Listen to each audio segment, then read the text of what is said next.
السلام علیکم ورحمۃ اللہ وبرکاتہ۔ آج ایک صاحب کا کال آیا اور انہوں نے ایک مسئلہ معلوم کیا۔ وہ مسئلہ اتنا اہم ہے کہ میں ضروری سمجھتا ہوں کہ وہ مسئلہ آپ کو، ہر مسلمان کو ضرور پتہ ہونا چاہیے۔ انہوں نے مجھ سے پوچھا کہ مفتی صاحب، میاں بیوی رات کو ایک دوسرے سے ملاقات کر لیتے ہیں، تو سب سے پہلے تو میں آپ کو ایک مسئلہ تو یہ سمجھانا چاہتا ہوں کہ رمضان کی راتوں میں، اور رات کس کو کہتے ہیں؟ افطار جیسے ہی ہم لوگ کرتے ہیں تب سے لے کر سحری کا ٹائم ختم ہونے تک میاں بیوی ایک دوسرے سے ملاقات کر سکتے ہیں۔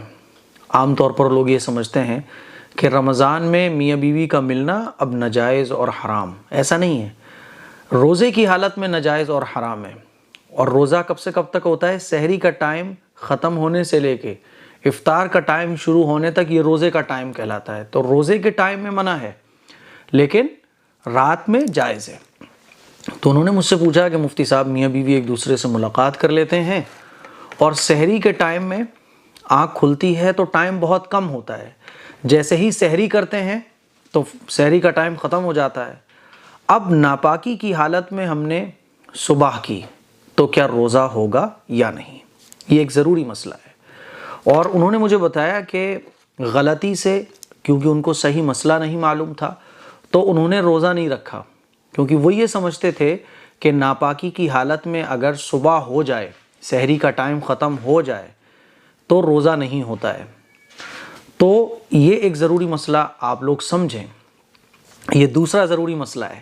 ایک تو وہ ہو گیا نا رمضان کی راتوں میں میاں بیوی کا ایک دوسرے سے ملاقات کرنا۔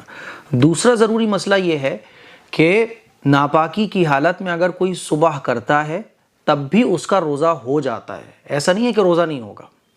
مان لیجئے آپ ناپاک ہو گئے تھے، آپ کے اوپر غسل فرض ہو چکا تھا، اب آپ کی جب آنکھ کھلی تو صبح سحری کا ٹائم ختم ہو چکا تھا، صبح ہو چکی تھی، فجر کا ٹائم ہو گیا تھا یا فجر کا ٹائم نکل چکا تھا، 9 بجے آنکھ کھلے، 10 بجے کھلے، جب آپ کی آنکھ کھلے تو آپ کا روزہ ہو جائے گا۔ ٹھیک ہے؟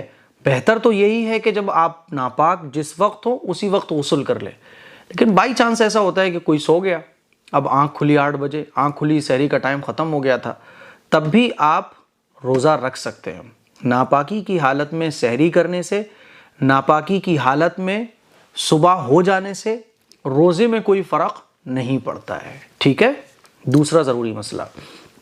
تیسرا ضروری مسئلہ جو انہوں نے معلوم کیا کہ مفتی صاحب، کیا روزے کی حالت میں میاں بیوی ساتھ لیٹ سکتے ہیں؟ جی بالکل، ساتھ لیٹ سکتے ہیں۔ روزے کی حالت میں میاں بیوی ایک دوسرے کے ساتھ لیٹ سکتے ہیں، سو سکتے ہیں۔ ٹھیک ہے؟ اور چوتھا ضروری مسئلہ یہ ہے کہ روزے کی حالت میں میاں بیوی ایک دوسرے کو گلے بھی لگا سکتے ہیں، حگ بھی کر سکتے ہیں۔ ٹھیک ہے؟ لیکن بوس و کنار ہونا یہ مکروہ ہے روزے کی حالت میں۔ روزے کی حالت میں اگر میاں بیوی ایک دوسرے سے بوس و کنار ہوتے ہیں تو یہ مکروہ ہے، اور اگر بوس و کنار ہوتے وقت کسی کا بھی لعاب اگر دوسرے کے منہ میں چلا جاتا ہے تو پھر روزہ ہی ٹوٹ جائے گا۔ اسی لیے روزے کی حالت میں بوس و کنار ہونا میاں بیوی کا بالکل بھی درست نہیں ہے، مناسب نہیں ہے، یہ مکروہات میں سے ہے۔ اسی طرح سے لپٹنا، چپٹنا، پستان منہ میں لینا، یہ وہ عمل ہے جو روزے کی حالت میں مکروہ ہے۔ اسی لیے ان تمام چیزوں سے بچ کر رہنا چاہیے۔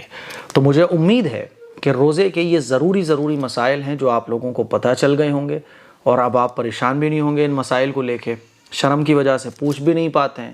ادب کے دائرے میں رہتے ہوئے سلیقے کے ساتھ ہر بات پوچھی جا سکتی ہے اور ہر بات بتائی جا سکتی ہے۔ دعاؤں کی گزارش ہے، اس کلپ کو شیئر کریں۔ اچھا، ایک ضروری بات اور میرے ابھی ذہن میں آئی کہ روزے کی حالت میں اگر میاں بیوی ہم بستر ہو جاتے ہیں تو پھر روزہ تو ٹوٹے گا ہی، روزہ ٹوٹنے کے ساتھ ساتھ کفارہ بھی لازم ہوگا اگر جان بوجھ کر کسی نے اس طرح سے کوئی عمل کیا۔ ہاں، اگر روزے کی حالت میں کوئی بھولے سے ہم بستری کر لے بیوی کے ساتھ تو پھر روزہ ٹوٹ جائے گا، اور روزے کی قضا صرف واجب ہوگی، کفارہ واجب نہیں ہوگا۔ اسی لیے میاں بیوی کا آپس میں اس طرح سے ملنا جلنا، بوس و کنار ہونا، ہے نا، مس کرنا، ٹچ کرنا، جس سے شہوت کے بھڑکنے کا اندیشہ ہو، تو ان تمام چیزوں سے بچنا چاہیے، اور یہ تمام کی تمام چیزیں مکروہ ہیں، اسی لیے روزے کی حالت میں ان تمام چیزوں سے بچیے، تاکہ کسی بھی طرح کا کوئی شہوت کے غلبے میں آ کے کوئی بھی ایسا کام نہ ہو جائے جس سے روزہ تو جائے اور کفارہ بھی واجب ہو جائے۔ کو شیئر کریں، دوسروں تک پہنچائیں۔ السلام علیکم ورحمۃ اللہ وبرکاتہ۔